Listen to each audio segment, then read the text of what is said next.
నెల డిసెంబర్ నెల 12 నాడు 12వ తారీఖు నాడు 4 గంటల సమయమున ఒక కళ్యాణి అని ఒక 40 సంవత్సరాల మహిళ లక్ష్మీనరసింహ కాలనీలో నడుచుకుంటూ పోతుంటే ఒక ఇద్దరు మృతి చెందిన వ్యక్తులు మోటార్ సైకిల్ మీద వచ్చి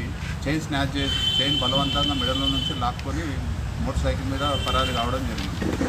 4 గంటల కాగానే ఇమీడియట్ ఆ ఫిర్యాదుదారులు వచ్చి రూరల్ పోలీస్ స్టేషన్లో కంప్లైంట్ ఇస్తే వితిన్ 1 అవర్ లోపల కేసు నమోదు చేసి ఎస్ఐ జలంధర్ రెడ్డి గారు దర్యాప్తు ప్రారంభించారు. దర్యాప్తులో భాగంగా ఈ సాంకేతిక పరిజ్ఞానం ఉపయోగించుకొని విచారణ చేస్తూ ఉంటే విచారణలో భాగంగా నిన్న మార్నింగ్ నాగవరం దగ్గర వాహనాల తనిఖీ పెట్టింది ఎస్ఐ జలంధర్ రెడ్డి వాళ్ళ టీము వేణుగోపాల్ ఎస్ఐ ఆధ్వర్యంలో చేస్తుంటే ఇద్దరు వ్యక్తులు మోటార్ సైకిల్ మీద వేగంగా వచ్చి పోలీసులు ఆపితే కూడా పోలీసు టీం ఆపితే కూడా ఆపకుండా ముందుకు పోతుంటే అనుమానం వచ్చి వాళ్ళని వెంబడించి పట్టుకోవడం జరిగి వాళ్ళని విచారించుకుంటే విచారణలో భాగంగా వాళ్ళు చెప్పే మాటలు నమ్మశక్యంగా లేకుంటే గట్టిగా విచారిస్తే వాళ్ళు ఇంకా ఫర్దర్ ఏం తెలియజేసారంటే మాతో పాటు ఇంకొక ఇద్దరు వ్యక్తులు కూడా ఉన్నారు కారు లోపల, మేము 4 వ్యక్తులను కలిసి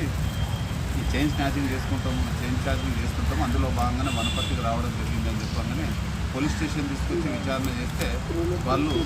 ఈ ఉమ్మడి మహబూబ్నగర్ జిల్లా లోపల 5 నేరాలు చేశారు.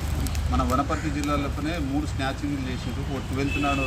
వనపర్తి టౌన్ లోపల చేసిన కేసు, దాంతోపాటు కొత్తకోటలో ఒకటి హోటల్లో చైన్ స్నాచింగ్ ఆ మహిళ నుంచి కూడా బలవంతంగా తీసుకుపోయారు. ఒకటి హైవే మీద కొబ్బరి బొండాలు అమ్మేద్దామని ఉంటే కొబ్బరి బొండాలు తాగడానికి అని వచ్చినట్టుండి ఆమె మెడల నుంచి కూడా బలవంతంగా లాక్కొని పారిపోవడం జరిగింది.